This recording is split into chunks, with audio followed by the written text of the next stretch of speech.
Who needs a couple of scruffy-looking nerf herders when a nice Uncle Owen will do?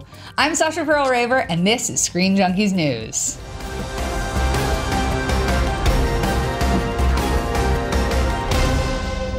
This episode is brought to you by Transformers: The Last Knight. Check it out in theaters Wednesday, June 21st. Tickets now on sale. There's a disturbance in the Force, as if millions of voices suddenly cried out in terror, and then shrugged and went on with their lives. What was once speculated is now confirmed. Ron Howard will finish directorial duties on the Han Solo movie. Lucasfilm President Kathleen Kennedy said, quote, "At Lucasfilm, we believe the highest goal of each film is to delight, carrying forward the spirit of the saga that George Lucas began 40 years ago. With that in mind, we're thrilled to announce that Ron Howard will step in to direct the untitled Han Solo film. We have a wonderful script, an incredible cast and crew, and the absolute commitment to make a great movie. Filming will resume the 10th of July, end quote. According to The Hollywood Reporter, Howard will now head to set to calm some nerves and go over a cut of what's already been shot. But a director upset this late in the game is almost unprecedented.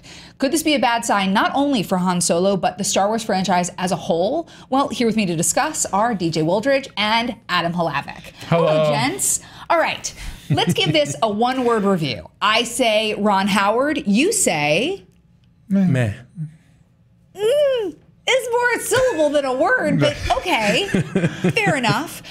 If Ron Howard, who is a very safe choice, been around forever, has an established track record, if he comes in, directs these last couple weeks of filming, how much of the movie does he have to actually deliver in order to take directorial credit away from Lord Miller? I think more than a couple weeks. Like the movie's been reportedly only had 3.5 weeks left, plus 5 of principal photography, and 5 weeks after that of scheduled reshoots.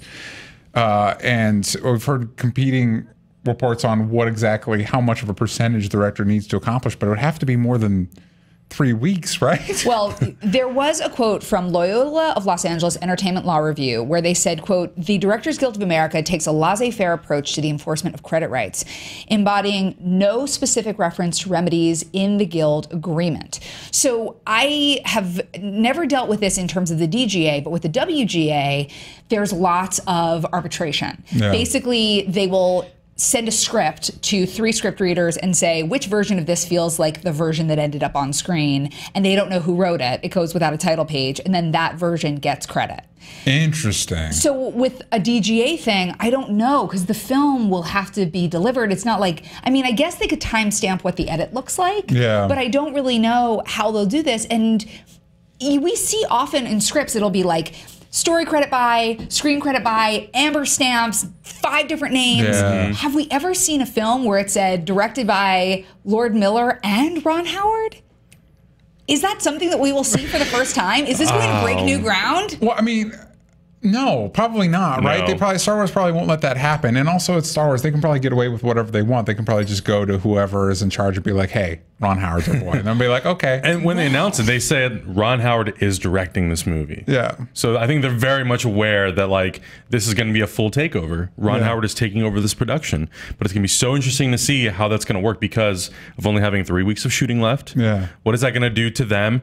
You know, if they are completely removed as the credited directors, how does it affect their profit participation if they were granted any? Yeah. You know, there's so many factors working in. Everybody's favorite part of movies, litigation. Oh, I thought you were going to say profit participation, because that's what I think a lot of people's favorite. The thing that I wonder is when I say Lord Miller, I feel like there was a certain amount of enthusiasm, and when we say Ron Howard, it's not that people are like, oh, guy sucks, because Ron Howard is an incredible director. Yeah. Splash was one of my favorite movies growing up. Apollo 13 is great. Oh my God, Apollo 13 is amazing. Rush was so fantastic, and if you haven't seen it, you should definitely rent it. We were talking about Frost Nixon. I really enjoy that. Yeah, totally. Yeah. But I feel like Lord Miller gets a younger audience more excited. And I feel like that's maybe what will drive the box office a little bit more. Yeah, I'm not convinced that we need a Han Solo movie.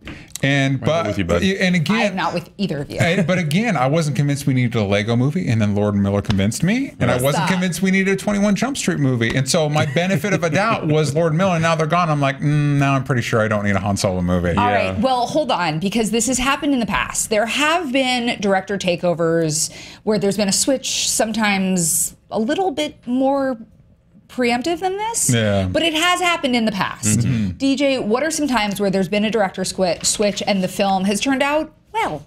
Well, here's a few classics, like everybody's favorite from 1985, Enemy Mine. That was 8 weeks into production when they had the director switch out. Then there was Superman 2, which notoriously had Richard Lester replace Richard Donner. Unpopular opinion.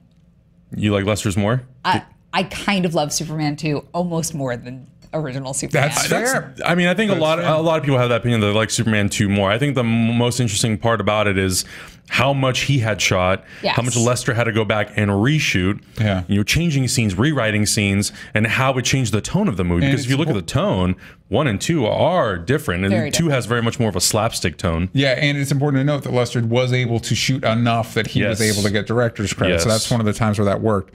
Also, War Games in 1983. Love that movie. That was about halfway through. I also love that movie. Halfway through production.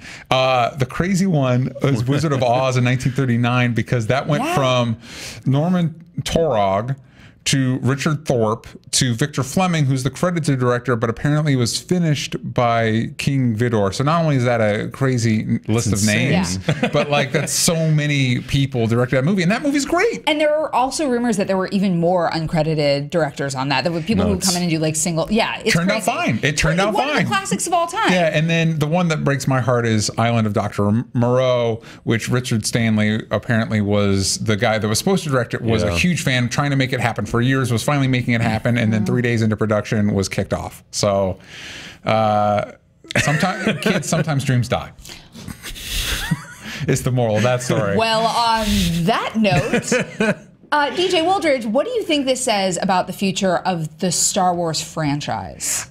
It's interesting because I feel like this is kind of a tide change where I feel like the response to this that I'm seeing is very negative. It's like your parents coming in saying like, "Hey, you can't hang out with those kids anymore," and we're like, "But they were fun." Well, when you say that, those are the kids I'm definitely hanging out with. Yeah, and so I wonder if maybe this could be the point that we look back and be like, oh, that's where we decided that Star Wars couldn't get away with everything. Yeah, it's a turning point for the franchise, I think. And now, especially because we're so connected to how movies are made, not everything is so behind the scenes. Like with Superman 1 and Superman 2, we didn't find out about the problems that were going on till like way, way later on, years later. Yeah. With this, we find out immediately what's happening. And I think we talked about before, I personally don't want every Star Wars movie to feel the same. I love the fact that Gareth Edwards came in because he's a fresh, young filmmaker. I love the fact that Lord and Miller came in because they have a very unique style too.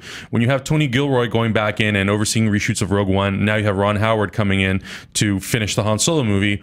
They are two directors that are more in the camp of Kennedy and Kasdan, who are a little bit more old school. They're going to approach it the way that maybe they would have approached it in the 70s and 80s, which is fine because those Star Wars movies are great, but does it limit the creativity of where those movies can go? Interesting. Very interesting. Well, there was also a quote in Variety that said, on today's tentpoles, the director's job is to take orders, while producers and other pros are called in to oversee the complicated practical and CG sequences that ultimately define these movies. So what you're talking about here, I think, is really interesting because Gareth Edwards and Lord Miller are very much a new voice. And Kathleen Kennedy, like we talk a lot about how Kevin Feige is the final stamp on every Marvel movie, but this really is something where it becomes much more about the producer's medium as opposed to the director's medium, which can limit you. Yeah, and it's also challenging because I feel like the overall mandate for a lot of these franchises is safe. Keep it safe. Keep it safe. And the problem with that is safe can be very boring sometimes. If we'd been safe, we wouldn't have gotten the first Star Wars. Exactly. And so you have to take some risks because sometimes you don't play it safe. You end up with a movie that it's divisive. But I would rather an experimental or messy, divisive movie than a safe, boring movie. Yeah. But how safe and boring can it be when there's only 3.5 weeks of shooting left, and then they had already built in 5 weeks of reshoots? Well, to me, that's the thing that's crazy is like, how did you get 3.5 weeks away from being done and now just realize this? Yeah, you feel like it'll be a week one thing, be like, hey, this isn't going to work out. Yeah. And I don't want anyone to get the idea that any of us don't like the fact that Ron Howard's taking over. Ron Howard is great, like we talked about earlier. It just, to me, again, it seems like such a safe thing because he's in that family. Yeah, and if they'd announced initially, or maybe even a week into shooting, they're like, hey, guess what? Ron Howard's doing now. We've been like, fine. Right. This movie was almost done. It feels like the movie was almost done. and now we're completely changing directions. Well, but do you think that they're going to hear this sort of outcry in terms of audiences really wanting fresh voices? And will that maybe be something that they will react to in the same way, where they're going to be like, you know what, we made this decision last minute, but moving forward, we will allow directors to have more of a voice? They will only hear that if this movie makes like half as much as Rogue One made. Yeah. Plus, I think Marvel is also going to be a big influence because they're all under the same umbrella, right? You're going to see what Taika Waititi is going to do with Thor Ragnarok. Yeah. Can't wait. What Ryan Coogler will do with Black Panther. And if they wait. feel very confident about very different and unique directions, then maybe other companies, including like DC and Valiant, all these other superhero brands will be like, okay, let's let the directors have more creative flexibility. Well, we want to know what you guys think this means in terms of franchises moving forward. And are you excited about Ron Howard? Let us know in the comments below. You can tweet us at SJ News. Make sure to like and subscribe. And of course, we'll see you back here soon for more Screen Junkies news. Thanks for watching. Click over to the left for more Screen Junkies news, and click here to the right to check out the latest trailer for Transformers: The Last Knight. Catch it in theaters starting Wednesday, June 21st. Tickets now on sale.